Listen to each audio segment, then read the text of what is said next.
Log entry, the Ketch Scarlet Queen. Philip Carney, master.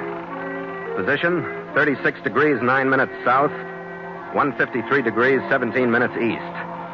Wind light, sky fair. Remarks, departed Sydney, Australia after involvement in British law.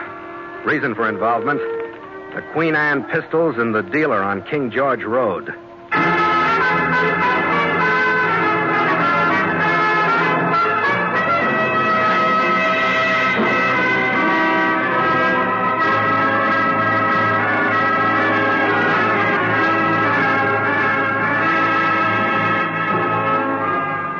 We spent 3 days in the bustling harbor of Melbourne on our run up the eastern Australian coast to Sydney. We put a general cargo into our holds, and by sunset of the third day, we were ready to cast off and clear port on the ebbing tide. Stand by to cast off! Come on, let me out there where we can turn and go and My chief mate Gallagher bawled the crew out of their quarters and to the hawsers. I started the motor and turned back to give the go-ahead to 2 crewmen standing ready to heave the gangway aboard. Hey, Captain! There's a white figure I want you to come aboard!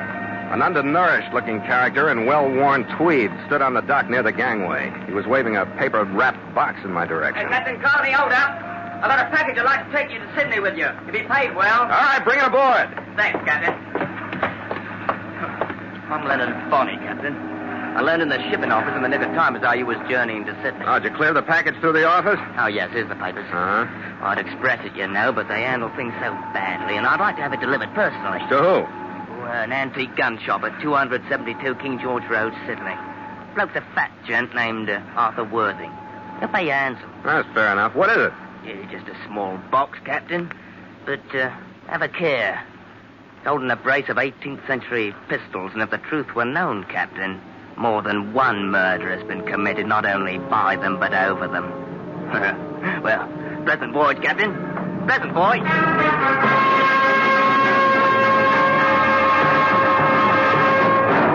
And so Mutual continues The Voyage of the Scarlet Queen, written by Gil Dowd and Bob Tallman, and starring Elliot Lewis.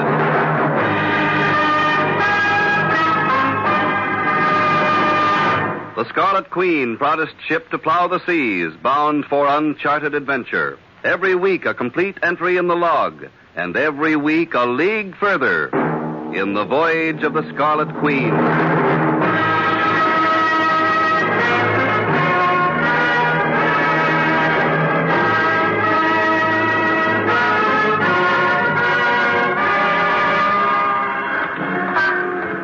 The address in Sydney that Leonard Bonney had given me was easy to find. But except for a sign and a few dusty weapons in the window, the establishment behind it looked more like an office for rent than a gun shop. Well, good day, sir. Hello, you Arthur Worthing? Yes. I'm Philip Carney, master of the Ketch Scarlet Queen. Uh-huh. Mr. Bundy telegraphed me to expect you. The package, sir. Yeah, here it is. Are you a fancier of arms, sir? No, nothing antique. Yes, sir. 2 masterpieces from the shop of James Freeman, Norwich, circa 1705, sir.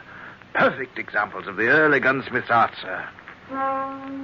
The box he opened was leather-bound and satin-lined. Fabulous item, sir. The 2 pistols that nestled in it were graceful flintlocks with 10-inch forged barrels, upon which were engraved a coronet and a name so faint that I couldn't make it out. These pistols, Captain, were fashioned during Queen Anne's reign. Yeah, well, I'm glad I was able to get them to you. Yes. Tell me, what do you think of the price of them? 20,000 pounds. Oh, as long as I'm not buying them, it's all right with me. Indeed, sir. A shrewd return. Now, your payment.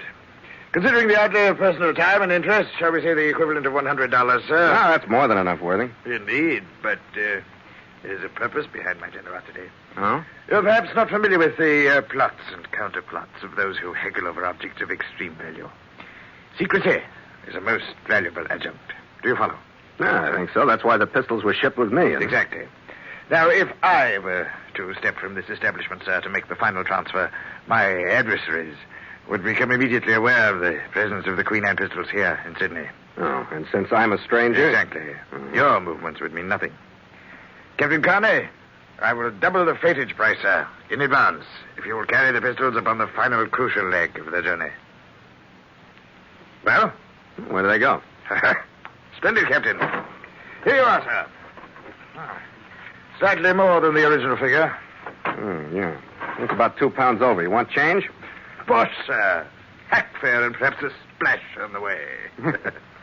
Here's the address, Victoria Drive. Large residence, a bit too ornate for my taste. On the left flank as you approach it from the east. Yeah, I'll be able to find it. What's the name? Mr. and Mrs. Jack Rollins Hartford.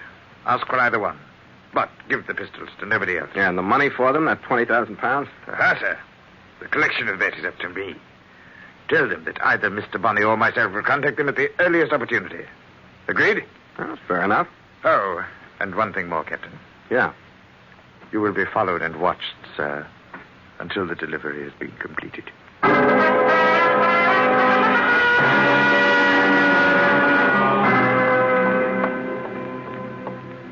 Oh, Mrs. Hartford? Yes. What did you want? I'm here to deliver this package to you. Oh, thank you. Can't remember ordering anything. Who is it from? Mr. Arthur Worthing. Arthur Worthing? I don't know any... Oh, no. What's the matter? No, you couldn't. What's the matter, Mrs. Hartford? Aren't they the right one? Estelle, what's the trouble? Who's this man? What is he? Good Lord, no. Where did they come from? I brought them. Estelle, go up to your room. No, Jack, I want to know. What does it mean, Jack? What does it mean? Quiet, Estelle. Go up to your room. But, Jack, it's important that I know what all this means. You've got to tell me. Now, sir, what do you want? I don't want anything. I was paid to bring these pistols up from Melbourne. I got them from a man named Bonney. Leonard Bonney. He's here in Australia. That's right. I delivered them to a man named Arthur Worthing down on King George Road. Then he hired me to bring them out here to you. Who is Arthur Worthing? I don't know. I took it that he knew you.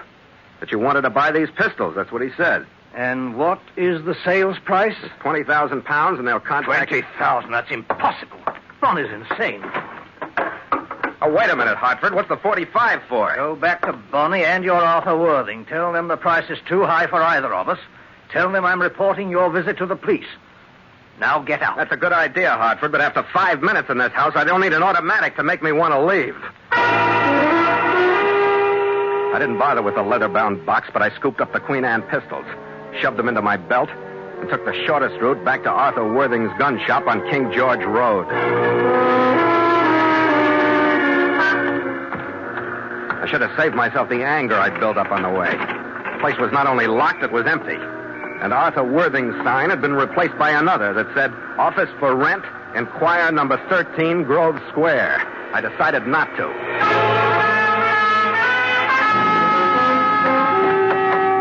Instead, I went back to the Queen and tossed the pistols into my desk drawer. Gallagher! Hey, Red! Captain Carney, the tip in the left closed corner shore. Oh, okay, Kohler. I hope they have better luck than I did. No good, sir? Rotten. Everybody's nuts in this port. Now, you're lucky to be aboard. Hey, I may have a visitor or two. Give me a hail before you let him on, huh? Okay, sir. I looked the pistols over, but I couldn't find anything that would make them worth either 20,000 pounds or the trouble of a mysterious disappearance. They were just what they looked like, a pair of old pistols.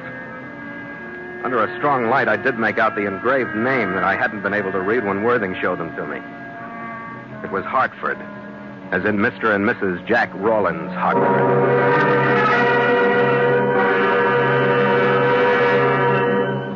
Captain Carney, let's get that visitor's bearing down on us. Okay, Kohler. I stuck my head out of the companionway far enough to see a familiar, undernourished figure in ratty tweeds making for the gangway. All right, Kohler, let him aboard.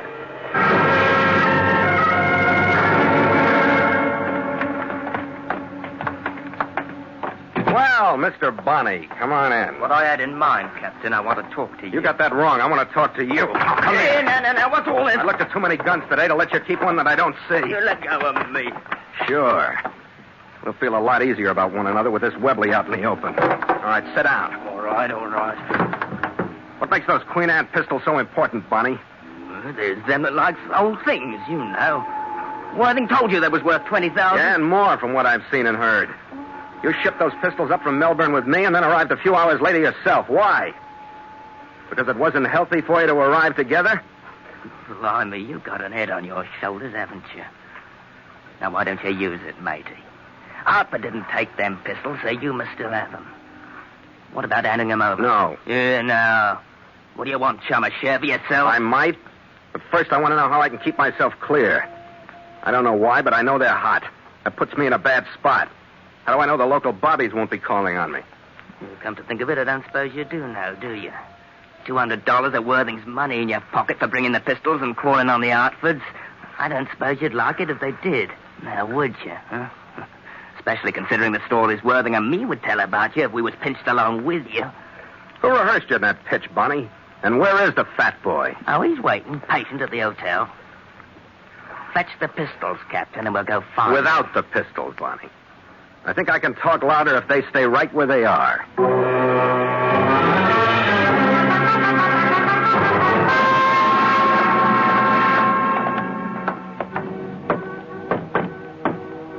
Who is it? It's Bonnie. I brought the captain. Well, capital, Bonnie. So, we meet again, Captain Carr. Yeah, we meet again. Come in quickly. Yes. Now the pistols, sir. Give them to me. I didn't bring them. What's that? Well, in heaven's name, why not? What do you hope to gain by working at cross purposes? I don't want to gain anything. I just want to break even. I want to stay clear of the law so my sailing won't be delayed. If I can do that by keeping those pistols out of sight, they stay where they are until I leave. Then I drop them over the side. All right, sir. I may as well tell you. The pistols are of no consequence whatsoever. Half a mo now, Worthing. They were important enough, right enough in London when first we talked about coming out here with them, weren't they? Of course they were, Bonnie. Of course they were. But now they've served their purpose. The Hartfords have seen them, my boy, and now they know that we are close upon their heels. We put the fear of the devil into them. Now, Bonnie, it only remains for you to collect the money. Yes, the end of the path, Bonnie. So you see, Captain, you may have your precious pistols. Yeah, I see quite a few things. Blackmail, huh? Of the grossest sort, sir. But intricately and patiently contrived by Bonnie and me, so that now its profitable culmination is at hand. We will be handsomely paid by the Hartfords to keep secret a murder of which they are guilty. I think we need them pistols. Nonsense, my boy. They have no consequence. Eliminate them from your mind. Well, I guess that leaves me out, doesn't it, Worthing? I can go? Uh-huh. To clear yourself with the police, indeed you cannot. You value your ship's schedule too highly, sir, for me to allow you your liberty now.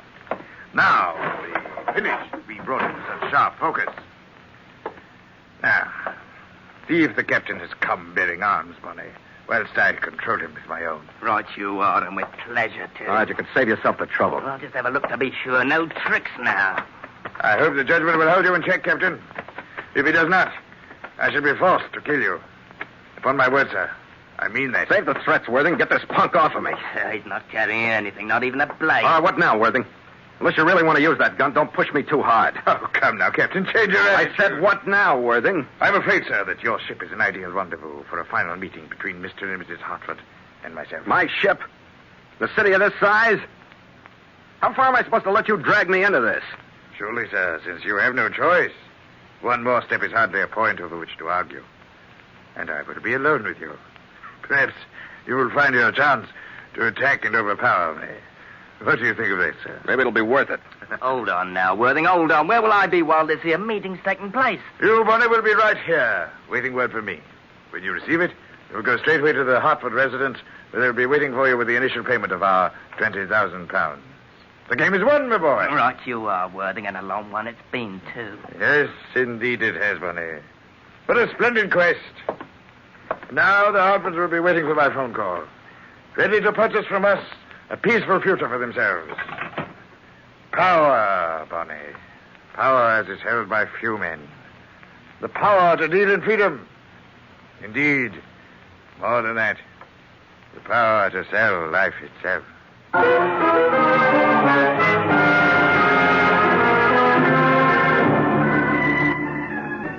In here. In the cabin here, if you please. Captain and I are waiting. Oh, well, Mr. and Mrs. Hartford later Morris. Most distasteful. Our powers meet at last. I'm Arthur Worthing. You don't know me, but I assure you shall. You remember Captain Carney, of course. Oh, yes, quite. Yeah, they probably do. Yes, will you remember the captain? I'm afraid I have distressing news for you. News directly attributable to Captain Carney's interference. He has gained possession of the pistols. Steadfastly refuses to part with them. He's a thorn in my side. Do you expect sympathy from us, Mr. Worthing? I expect nothing from you, Mrs. Hartford. No more than your uncle, the Marquis of Hartford, could have expected from you had he known your true thoughts before you had him murdered. Are you lecturing, Mr. Worthing? You're planning to profit from the same death. Yes. Quite a profitable death to everyone but the Marquis. His estate is fortune to you, and to the others of us who nibble at the edges, a small share. Even to the captain here, some $200. If I do anything with it, I'll post it as a reward on your head, Worthing. Indeed, yes, I believe you would, sir. Dead or alive, no doubt. All right, cut this short, will you, Worthing? It's too rich a diet for me. I'm going to be sick any minute. Yes, you are. Well, now, Mr. and Mrs. Hartford, you both understand the terms that Leonard, Bonnie, and I have decided upon. We will maintain complete silence in regard to your responsibility in the matter of the murder of your uncle, the Marquis of Hartford, between 6 and 7 p.m. Greenwich Mean Time, October 8th, 1945. At which time, according to the knowledge shared by all of us here, a killer, hired by yourselves, did shoot said Marquis to death. Understood? How can we be sure of your silence if, as you say, Captain Carney refuses to give up the pistols? Yeah, have you thought of that, Worthing? Indeed I have, sir. Unfortunate, but of minor importance. The theft of the pistols, according to your plans, was to be the generally accepted motive for the murder, in view of their great value, since they did indeed disappear. But why worry? Who would correlate them with the true story, except us? We could never be sure. My word will be kept. But that blackguard Bonnie, I readily admit I don't know. The proof of your guilt lives with him. He may decide that he needs more money one day, but... Yes, well, back to the matter at hand. The cost to you, Mr. and Mrs. Hartford, is £20,000. 5,000 of it to be paid tonight to Bonnie, who will meet you at your home. The rest within the next 7 days. Well, I don't see how that's going to be possible. Oh, come now. It must be possible. Let's just spend the rest of your days in the murderer's cage. Surely, rather than sacrifice the gracious life you've now... I don't know. The time is so short. We'll manage, Estelle. There must be a way. We have the 5,000. Bonnie will arrive at your home soon after you to collect. But now Captain Carney has heard the story. You don't think for a minute that it was by accident, do you? But he knows. What good is buying your silence when first he knows, then someone else, and then someone else? I can't stand it, I tell you. Convince her, Hartford. Convince her that there's no reason to fear Captain Carney's knowledge. I have my own plans for him. He'll not use his knowledge. You may be sure of that. I shall see to that myself. Take her now and go to meet Bonnie. Yes, come, Estelle. We'll go and meet Bonnie. And now, Captain Carney. I hit him. I'd waited for the first show of carelessness in him, and it came as the Hartford left the cabin, as though a whole attitude dropped from him. Carney, wait! You fool! Wait! Wait, Worthing, I'll wait. Stop! Move! Sure, Worthing, why not? Sure, I'll... I stood over him, looking down at the red trickle from his flabby mouth. I started toward the companionway with my keys out and ready to lock him into the cabin while I headed for the law. But I stopped. Because I suddenly realized that he'd done nothing but try to keep me from hitting him. I leaned down and pulled his collar loose. He hadn't even tried to use the gun on me. I decided to find out what I could myself before I nursed him back for questions. The wallet in his hip pocket held nothing but money and a card with his name on it. His inside coat pocket gave me a week-old receipt for the weapons with which he'd dressed up his fake gun shop. I patted his side coat pockets. Down at the bottom of the right one, I felt a thin rectangular object. It was inside the coat lining. I got my fingers into the seam and ripped. The object was a card set into a plate of transparent plastic. It had his picture and his fingerprints, and it said Arthur Worthing, Special Investigator, Homicide Bureau, Scotland Yard.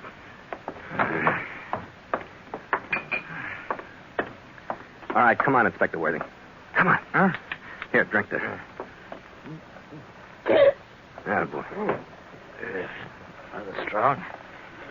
Well, sir, I must say you're a splendid ally, Captain Carney. Yeah, it would help, you know, if your allies knew they were allies instead of pigeons. Yeah, take another drink. Yes, pigeon, indeed. That's it. You know, Captain Carney, I've been posing as a blackmailer for so long that I scarcely knew what I was myself. I couldn't shed my disguise in front of you until the last details were sorted and sliding in the direction of final solution. You didn't by any chance drag me down here to the ship just so you'd have a witness for the Hartford's confession, did you? Yes, Connie, you are the alert one. I may yet need your statement. But now, we must go. There's work and bloodshed before us. You said us. I did indeed, sir. Did you have in mind our stopping the Hartfords before they commit another murder? Or after? That's an odd question, sir. Not since this is making sense, it isn't. Not since you baited Hartford with the idea that Bonnie was the only one that could prove them guilty of murdering their uncle. And impeccable truth, sir. Yeah? Bonnie's the one they hired to kill him. Uh-huh. Good heavens, sir. Do you suppose they may attempt to silence him by fatal methods? No more fatal than the 45 Hartford pointed at me. If we don't get there in time to stop him. Well, now, the suggestion does bring to light an interesting possibility. Oh? If, for example, the Hartfords are apprehended at the scene attempting to murder that miserable little cutthroat Leonard Bonnie, then, sir, the Crown would have legal grounds to retry the Hartfords for the original murder of the Marquis, would they not now? By Jove, I believe you've hit the nail squarely on the head, Captain. I think you hit the same nail when you palled up with Bonnie and talked him into coming out here with blackmail in mind. You do? Well, thank you, sir. You know, I think I can get there in time to save Bonnie. Why not? Why not make a sporting proposition of it? We don't have much to work with for sport. Oh, we have you, sir, and me, sir. You unblemished to race to the Hartford residence. On the other hand, myself, overweight, unable to run. Able only to hobble to the nearest telephone and give Bonnie his orders and summon the Sydney police to meet you at Hartford. It is a contest, sir. Physically, I don't know, but psychologically, Inspector Worthing, you're a devil of a tough competitor. Indeed. Well, thank you, sir. But save your breath. The race is not yet run.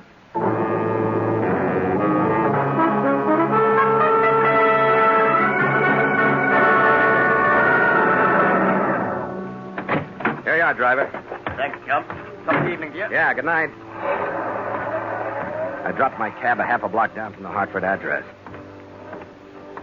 When I got abreast of the grounds, I left the sidewalk and skirted through the shrubs. I kept my eyes and ears open for sight or sound of the police, but I didn't spot any. There was a light in the library where I'd been received earlier that day, and I angled over toward it. Suddenly, in the faint glow from the street lamps, I could see a swarm of uniformed figures slipping silently toward the house. I don't know how Worthing timed it. Maybe he'd ordered Bonnie to spot me on the sidewalk before he went inside. Now, wait a minute, Hartford. Through the window, I could see Bonnie standing rigid with fear. Hartford was at ease, holding the 45 in a steady hand. I started to run, still hoping I could stop him. No, Hartford. I'll give it up. Wait a minute, Hartford! Over to England. Hartford, you'll never get out. Hartford!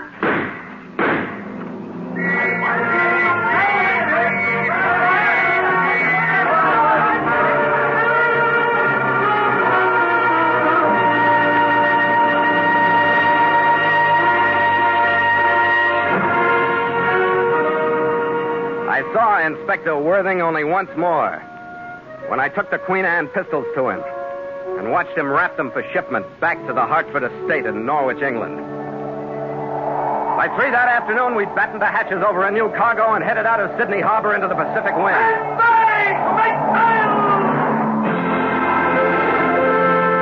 It had been an Australian holiday for the crew, and they scrambled to their stations with all the verve of eager cadets. Stop it, Chief! Make sail! The hawsers snapped taut, the sheaves groaned, and the mainsail was muffled aloft. The jib went out. Then the mizzen, and the Scarlet Queen rolled lazily out toward a westing sun. Well, Skipper, she's slow, but she's easy. Yeah, we move when the wind does, Red, but it's all right with me. A nice port, Sydney. Huh, Skipper? All right, lay off. Well, you should have taken a nice, easy, normal approach with me. Yeah, what'd you do? Oh, dinner, found an American movie, a couple of bars, and then a nice, wide hotel bed. I took it really easy. Yeah, that's the life. Uh-huh. What's the matter? What are you looking at? Your eye. It's puffed and the black is showing through that stuff you got on it. Quiet night, huh? Oh, that happened. Yeah, sure, Red. No trouble at all. Yeah, well, I'll tell you about it later. What a brunette. Oh, what the devil. What are ports for if they aren't for stirring up a little land trouble when you hit them? That's a trick I never learned not to do, Red. Well, we got a nice, snug home to run away in. To the Queen, Skipper. To the Scarlet Queen. After you, mate. After you.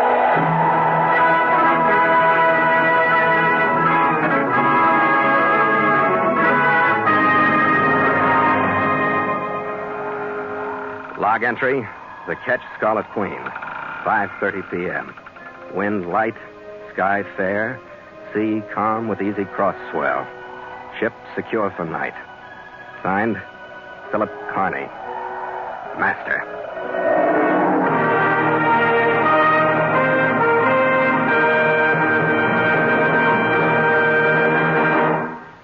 Mutual invites you to sail into further adventure on the voyage of the Scarlet Queen next week at this same time. Port o' call, Singapore.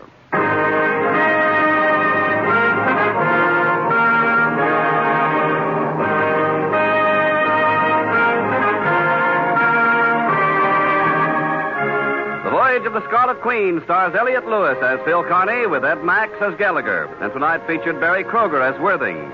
Tony Ellis was Bonnie, Ann Stone as Stell, Eric Snowden played Hartford, and Ray Kemper was Kohler. The Scarlet Queen, produced by James Burton, is written by Gil Dowd and Bob Tallman.